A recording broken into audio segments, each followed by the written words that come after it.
Vamos começar pontualmente esse painel e, como o nosso tempo aqui é exíguo, a gente vai direto ao ponto. Eu vou passar a palavra para quem realmente importa, que está aqui conosco no painel, a conselheira Daiane Nogueira de Lira, do Conselho Nacional de Justiça, e doutora Kátia Brembate, presidente da Associação Brasileira de Jornalistas Investigativos, a ABRAGE. Nós vamos falar de um projeto muito bacana que nós tocamos para vocês. Ao final, nós vamos mostrar um pouquinho o resultado desse projeto. Mas, como eu disse, indo direto ao ponto, já passo a palavra para a Kátia para nos contextualizar um pouco sobre esse projeto tão bacana, né, como ele surgiu. E, por favor, Kátia. Obrigada, Pedro, Daiane. É muito legal estar aqui nessa arena do Jus Brasil, junto com o Conselho Nacional de Justiça, porque eu acredito numa coisa que vou falar para vocês aqui. A Abrage faz muito, muito pelos jornalistas, mas quando a gente age em conjunto, junto com o CNJ, junto com o Jus Brasil, junto com outros parceiros, a gente consegue coletivamente fazer muito mais. Então, para dar um contexto para vocês, o jornalismo está sofrendo uma série de ataques, uma escalada no judiciário. A gente vem sofrendo ataques de todos os tipos, digitais, físicos, né, pessoalmente, orais, verbais, e, mais recentemente, a gente percebeu muito claramente a escalada do assédio judicial. Recentemente, a gente teve julgado no STF nós, tanto a Abrage como proponente da ação, quanto a ABI, a Associação Brasileira de Imprensa, duas ADIs que foram julgadas pelo STF com relação a assédio judicial. O STF, portanto, reconheceu tanto essa palavra quanto a prática de assédio judicial, né? E nós, da Abrage, também fizemos um monitor de assédio judicial e estou contextualizando porque vamos chegar neste painel que eu quero contar para vocês, né? A gente fez um levantamento sobre assédio judicial e, aproveitando o público da área do direito, né? Assédio judicial não é qualquer ação contra jornalistas.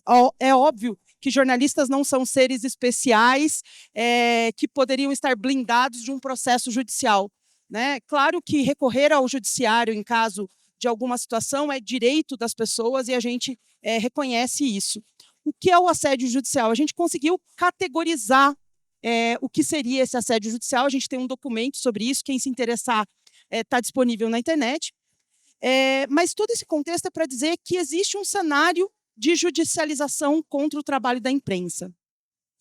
E não basta, hoje, no cenário que a gente vive, usar os recursos disponíveis e colocar lá, nos sistemas de busca, apenas imprensa, ou repórter, ou jornalismo, ou jornal, porque a busca vem muito suja, vem muito contaminada. Afinal de contas, sabemos que fazer uso de menções à imprensa ou a jornalistas em processos judiciais é muito comum, né? A gente precisava identificar um cenário e foi aí que a gente recorreu ao CNJ e ao Jus Brasil como apoiadores. Primeiro ao CNJ, uma conversa que tive diretamente com a ministra, então presidente do CNJ, Rosa Weber, que foi sensível à causa e retomou o Fórum Nacional de Liberdade de Imprensa no Judiciário, né, hoje coordenado pela conselheira aqui, que nos dá a honra de estar presente aqui.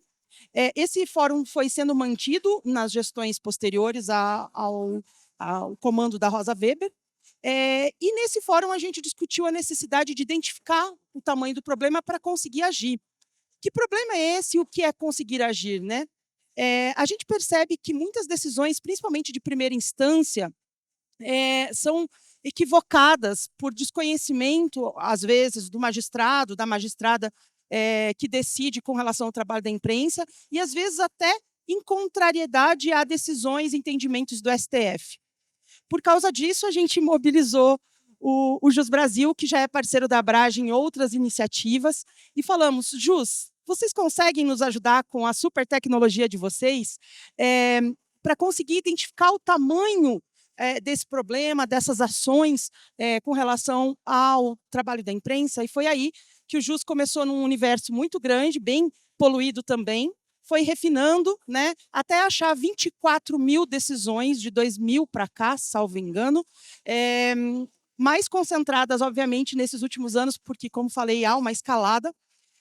24 mil processos com decisões judiciais que indicam o tipo da decisão. Então, se são cíveis, se são criminais, se fazem referência à honra, se são de danos morais com um determinado pedido de indenização, qual é esse valor, em que tribunal, em que comarca, né? Qual foi o entendimento, se a imprensa naquela situação extrapolou o seu direito de informar, por exemplo. Então, esse painel, para a gente, é um avanço gigantesco que a gente teve a oportunidade de lançar recentemente em Brasília, em parceria com o Jus Brasil e o CNJ, com a presença de ministros, com a presença de vários juristas e pessoas entendidas do assunto que puderam, portanto, estar nesse lançamento que, para a gente, é um pontapé, é um primeiro passo para a gente avançar nessa discussão. Perfeito. E na linha do que a Kátia comentou, a conselheira Daiane foi uma das principais idealizadoras e ativistas, né, deste projeto dentro do Conselho Nacional de Justiça. E seria importante entender a sua visão, né, o porquê dessa visão sensível do Conselho Nacional de Justiça sobre o tema da liberdade de imprensa, né, e as suas perspectivas nessa seara. Boa tarde, gente.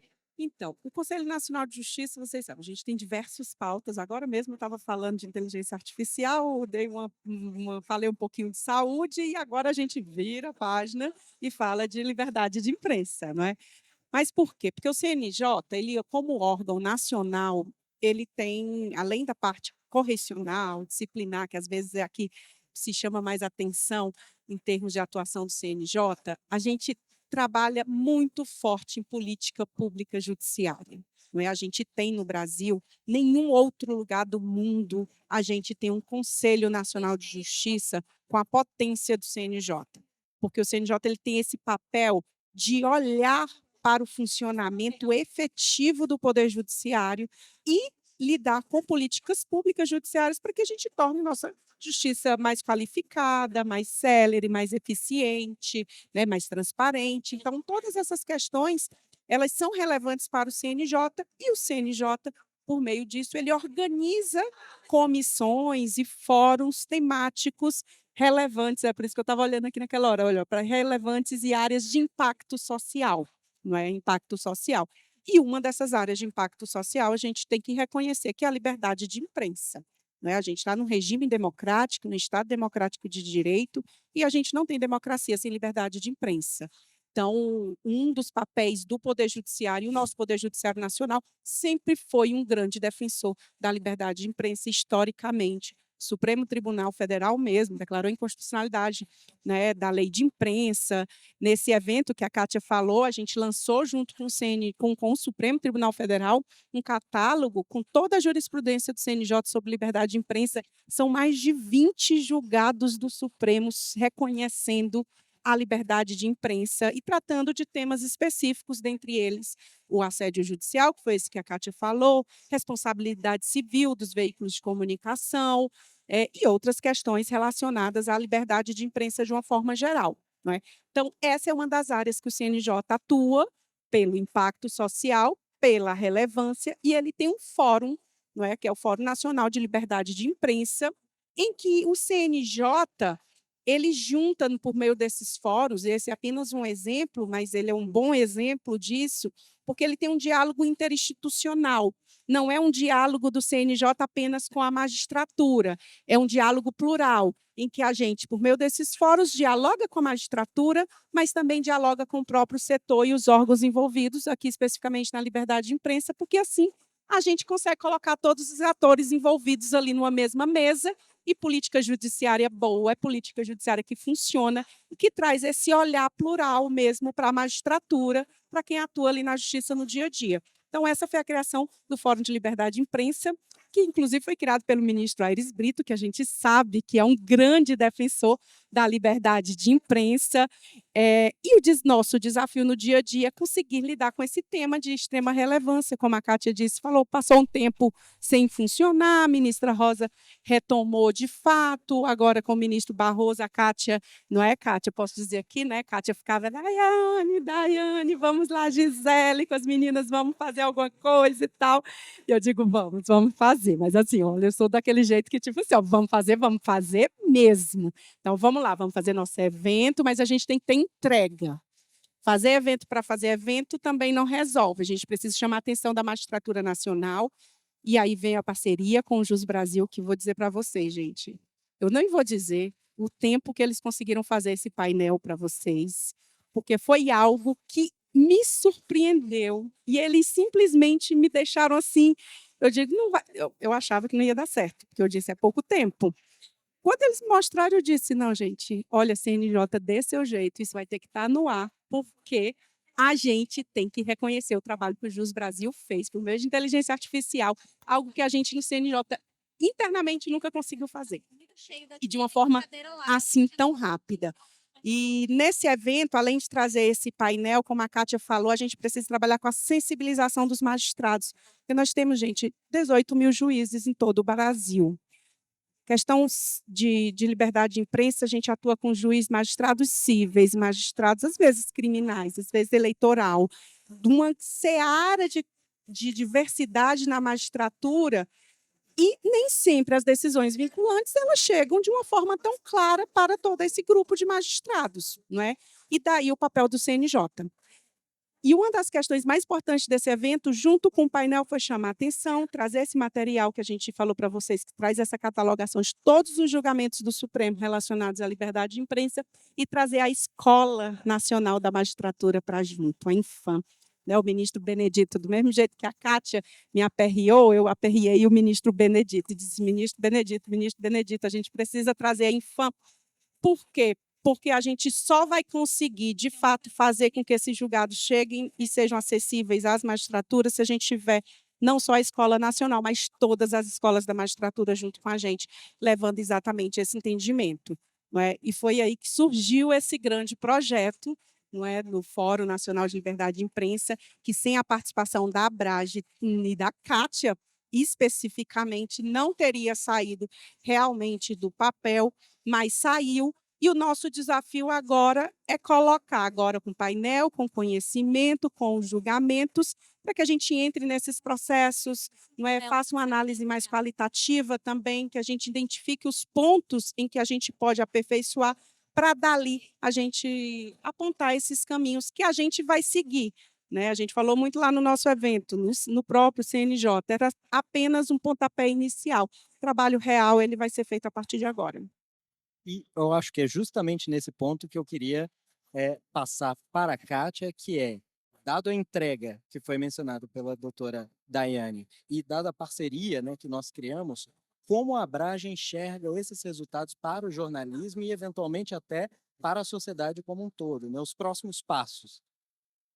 Isso. Eu vou dar um passo atrás, antes de falar dos próximos passos, que é falar como foi possível fazer esse levantamento, né? A justiça brasileira tem suas particularidades e um dos pontos principais é que os processos são públicos por default, né? A prioridade é para a publicidade dos processos, né? Isso permite que a gente faça esse escaneamento, né? Porque se não houvesse essa publicidade dos processos, muitas vezes só pelo extrato, só pelos proponentes, é impossível chegar a esse nível de detalhamento. Então, o próprio trabalho do Jus Brasil, né, ele é fruto dessa publicidade dos processos, que é tão importante tanto para o Jus Brasil quanto para a imprensa.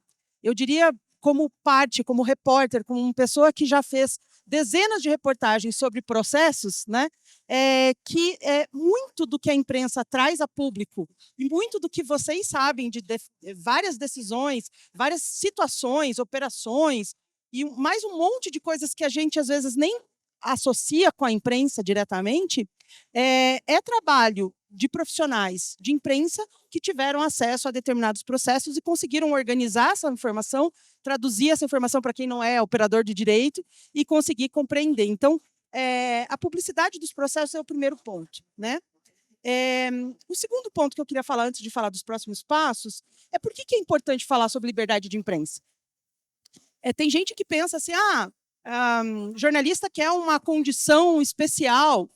Liberdade de imprensa, não existe nenhum país democrático sem liberdade de imprensa.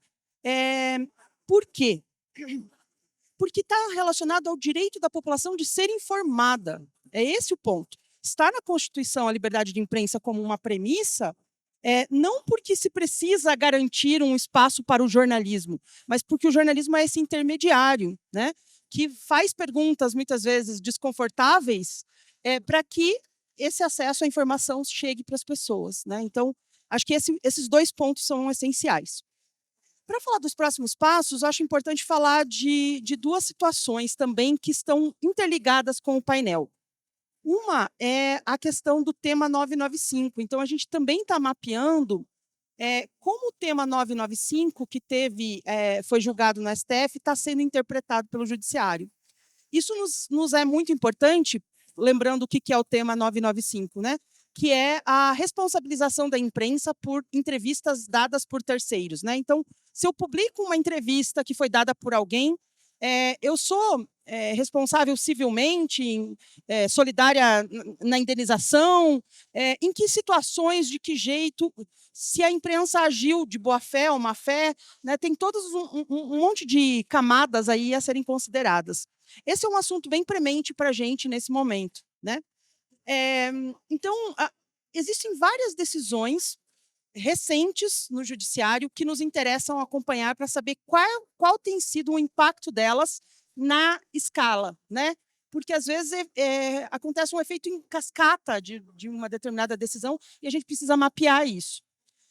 Falando dos próximos passos, efetivamente, a gente tem visto publicações a respeito desse painel, a gente sabe que vão sair outras reportagens mostrando como esses dados estão sendo avaliados localmente. Então, eu vou pegar um exemplo que não é do Brasil, só para vocês entenderem o que eu quero dizer. Eu avaliei um caso de uma reportagem na Espanha que mostrava decisões com relação à violência doméstica. Numa parte da Espanha, se concedia medida protetiva. A outra parte da Espanha não concedia medida protetiva, né? E a lei era a mesma para o país inteiro. Então, a gente estava, nessa reportagem, o que foi identificado foi claramente que alguns tribunais estavam fazendo um determinado entendimento da legislação e outros tribunais estavam fazendo outro entendimento. O que a gente pretende com esse painel? Conseguir chegar nesse nível de detalhamento, de mostrar quais tribunais têm tido uma atuação mais, vamos chamar de rigorosa com a imprensa? Pode ser essa palavra para pegar leve, né? Uma atuação mais rigorosa com a imprensa. Quais tribunais, eventualmente, dão uma indenização de R$600 mil com relação a uma questão de danos morais? A maior parte dos advogados deve saber que, mesmo em indenização por morte, às vezes não se chega a R$100 mil, dependendo da situação, né? Então, uma indenização de danos morais de 600 mil é bastante, certo? Ou a vida vale menos, né? Claro que a gente precisa sopesar as coisas. Eu estou usando aqui de forma anedótica, né? Só para ilustrar. Mas o painel nos permitiu ter um cenário geral dessas 24 mil ações, nos permitiu conseguir caracterizar as coisas na linha do tempo, identificar as coisas na linha do tempo, nos permitiu ver o tipo da ação, o tribunal, a comarca, né, o entendimento do judiciário. O que nós vamos fazer a partir disso, o que jornalistas vão fazer a partir disso, é chegar num grau maior de granularidade, né, analisando as coisas mais localmente. Como a Abrage, o que a gente vai fazer é cobrar respostas. Então, cobrar respostas de tribunais, por exemplo, que estejam atuando de forma excessiva ou excessivamente incisiva com a imprensa, por exemplo. Perfeito, Kátia. Já aqui direcionando para os nossos finalmente, mas só antes de mostrar o nosso painel, né, com o nosso resultado, eu gostaria que a conselheira comentasse um pouco, uma visão um pouco mais geral da importância da tecnologia para esses tipos de pesquisas. Vossa Excelência comentou mais cedo sobre a tecnologia na saúde, a importância disso para o Poder Judiciário, e nós, inclusive, no Conselho Nacional de Justiça, comentamos até em pesquisas em outras áreas, nós estamos animados aqui para realizar, se for o caso, mas se puder comentar um pouco a visão do CNJ sobre essa temática da utilização de tecnologia para essas pesquisas de impacto social, acho que seria bem interessante. A Kátia falou da informação, né, do poder da imprensa como um intermediário ali de levar informação para a população. E o Conselho Nacional de Justiça, como órgão que coordena a atuação do Poder Judiciário, ele precisa de dados. Tá? Então, o dado ele é fundamental para a gente formular, implementar e monitorar a política pública. Sem dados, a gente não consegue pensar, muito menos num Brasil, num país de nível continental, dimensão continental, diverso, como é o nosso, com realidades locais muito distintas. Então, a gente precisa ter dados. Eu, por exemplo, eu sou alucinada por dados. Eu digo que eu não brinquei de mundo da fantasia quando eu era criança, porque eu preciso ter a informação, eu preciso ter o dado, para dali eu pensar no que fazer, como pensar, como fazer, como implementar, tarará. Então, isso é importante para a gente a nível nacional e também para a gente fazer esse olhar focado que a Kátia falou, de acordo com a realidade de cada localidade, de cada tribunal, quais são esses desafios. É um desafio do tribunal, é um desafio do setor de imprensa, é um desafio da sociedade. Há uma litigância na saúde, isso é muito perceptível. Tá? Na saúde, Kátia, assim como eu acho que a liberdade de imprensa também vai nos trazer esse olhar, eu, quando comecei a supervisionar no CNJ, que é a outra pauta que eu cuido, da saúde, eu disse, é impossível tratar de saúde apenas no nível nacional. Né? A gente tem um comitê executivo, assim como a gente tem um fórum, a gente tem um Comitê Executivo Nacional da Saúde, e eu percebi que eu precisava olhar para as dificuldades e as peculiaridades locais. A judicialização da saúde no Rio Grande do Sul é completamente diferente do Amapá. E aí eu lancei o Fonajus itinerante, em que uma vez por mês eu vou num estado específico. Eu dei esses dois exemplos do Rio Grande do Sul e do Amapá, porque esse foi um mês que eu fiz, foi no mês de maio, eu fiz os dois, um seguido do outro. E é impressionante a diferença. Por quê? Porque a gente tem uma realidade local. Essas questões de impacto social, elas precisam desse olhar local para a gente poder perceber e fazer uma atuação, não é, vamos dizer assim, focada naquilo que a gente precisa resolver. Mas para isso a gente precisa ter os dados. Não é? O dado nos vai dar essa dimensão nacional, local e, claro, diálogo, só o dado sozinho ele não resolve tudo. Ele é um pontapé inicial para dali a gente fazer as políticas públicas, desenhar, formular e monitorar. Mas a gente também precisa desse contato, não é, com a realidade, como que ela funciona e como ela efetivamente está sendo realizada. Então, por isso que eu acredito muito em pesquisas como essa. Porque, por mais que a gente, como Conselho Nacional de Justiça, o Braulio está aqui, foi, né, secretário de Tecnologia de Informação, não, juiz auxiliar, sei lá, supervisor da tecnologia de informação lá no CNJ, porque os cargos do CNJ é assim, é secretário, é supervisor, é juiz auxiliar, mas o Braulio participou disso. A gente precisa ter esses dados, embora nós temos o poder judiciário mais transparente do mundo, como a Kátia falou, nossos processos são públicos, são eletrônicos, estão disponíveis, nós fazemos sessões abertas, publicizadas, não há nenhum outro poder judiciário tão público e tão transparente como o Brasil. Não é? O CNJ, nós temos lá o Codex, em que nós temos a base de dados e metadados de todos os processos judiciais do país, em tramitação e que já tramitaram. Não é? Então, imaginem vocês o potencial que isso nos dá de informação. Não é? Mas a gente precisa do apoio de tecnologias, porque a gente também tem alguns desafios e de parceiros relevantes como o Jus Brasil, que, como eu disse para vocês, a gente não consegue fazer rodar aquela inteligência artificial. A gente fez, vou dar só um bastidor aqui do painel. A gente fez uma reunião, quer dizer, eu ia fazer a reunião para ver o painel, não consegui participar, e eles fizeram eles lá com a equipe interna do CNJ. A equipe interna do CNJ disse assim: não, mas só esse recorte aqui não está dando, está precisando de um recorte maior, precisa passar por todos os processos, todos os documentos, todas as decisões. Aí eu disse: tá bom, a gente faz. E assim eles fizeram, e aí sim a inteligência artificial rodou toda a informação e nos deu realmente um panorama. A TI do CNJ, o pessoal da nossa pesquisa, estava certo, nos deu esse panorama em que a gente tem os dados desde 2000, né? Desde o ano de 2000, com informação segura, com o auxílio da inteligência artificial, que nos vai dar esse olhar nacional, esse olhar estratificado para as questões regionais e locais de data, ano de eleição, não é ano de eleição, por exemplo, para a gente poder trabalhar. Não é? Isso é muito rico e tem um potencial muito grande da gente trabalhar essas políticas públicas judiciárias. Por isso que sim, pesquisa, inteligência artificial, dados, não é?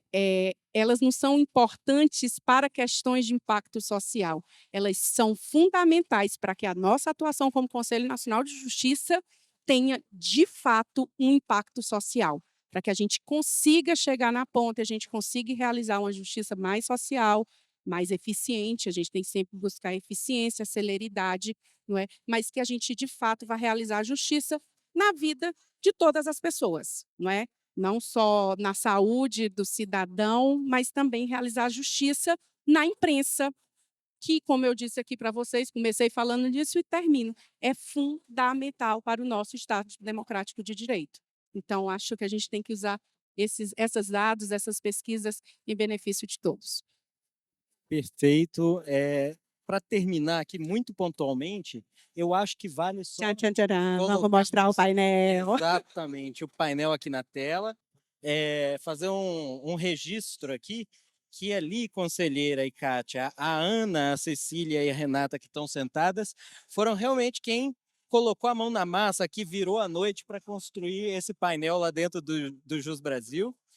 Esse painel aqui está disponível para todos vocês no portal. No portal do CNJ, né, a gente está criando agora, viu, Kátia, incluindo a página do Fórum Nacional de Liberdade de Imprensa, já temos nossa identidade visual, que é como a gente vai dar aí esse pontapé. Exatamente, esse encaminhamento. E, Kátia, não sei se você quer fazer algum comentário aqui final sobre o painel antes de... Eu queria só mesmo agradecer o CNJ, porque acreditou na nossa proposta, e o Jus Brasil, obviamente, porque colocou isso em pé em menos de um mês, tá?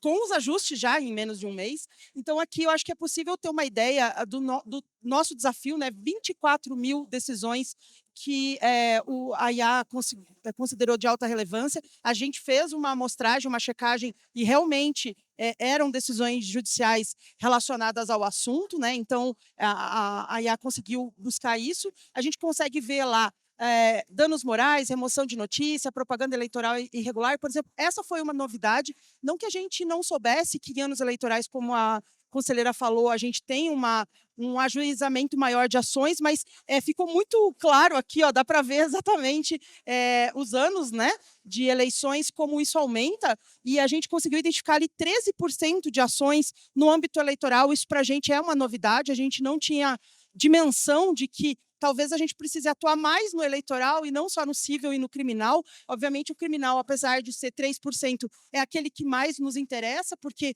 infelizmente, a gente tem decisões judiciais no Brasil de condenação de jornalistas à prisão, né, por fazer o seu trabalho, né? Então, casos muito absurdos que a gente monitora na Abrage. Então, esse painel ele nos permite ter o tamanho do trabalho que a gente tem pela frente nessa área do judiciário. Então, muito obrigado, Jus Brasil, muito obrigado, CNJ. Nós que agradecemos. Conselheira, considerações finais antes de encerrarmos? Acho que é isso, é agradecer mesmo a parceria, né? Não apenas das nossas entidades que participam do Fórum Nacional de Liberdade de Imprensa, nosso grande parceiro, não é, o Jus Brasil, por dar esse apoio e poder fazer com que o CNJ realmente exerça esse papel. A Kátia falou, o painel, vocês veem aqui, ele realmente dá essas ferramentas para a gente atuar, não é? Ele dá essas ferramentas para a gente atuar principalmente levando esse conhecimento, essa expertise, esse diálogo que a gente tem que ter com toda a magistratura, mas não só com a magistratura, que eu também queria ressaltar o papel do sistema de justiça, porque a gente está falando também de uma atuação da advocacia, da defensoria pública, muitas vezes do Ministério Público também, e a gente precisa que todos os envolvidos estejam atuando no mesmo sentido. Não é? O nosso desafio agora, então, é olhar para esse painel e transformar ele em políticas públicas efetivas, não é? Exatamente nesse sentido, e a gente espera aqui, não é, a colaboração de todo o sistema para que a gente possa que ele efetivamente funcione e que a gente consiga chegar ali na ponta com todos os magistrados e todos os advogados, defensores públicos e promotores que atuam e que devem atuar na garantia da liberdade de imprensa. Obrigada. Termino aqui agradecendo a Kátia, a conselheira, né, ao CNJ e à Abrage por essa parceria. Pontualmente aqui terminamos e lembrando sempre que ficamos à disposição para o que... Só lembrando, gente, eu acho que eu não falei, eu acho que também Pedro não falou, né? Isso aqui é um recorte, mas se vocês clicarem em cada pontinho desses aqui, vocês vão conseguir os detalhamentos. Então, se clicar em São Paulo, vai conseguir, se clicar no Cível, vai conseguir. Então, quem gosta de brincar com dados tão importantes quanto a conselheira falou, isso aqui é um prato cheio. Perfeito, muito obrigado a todos.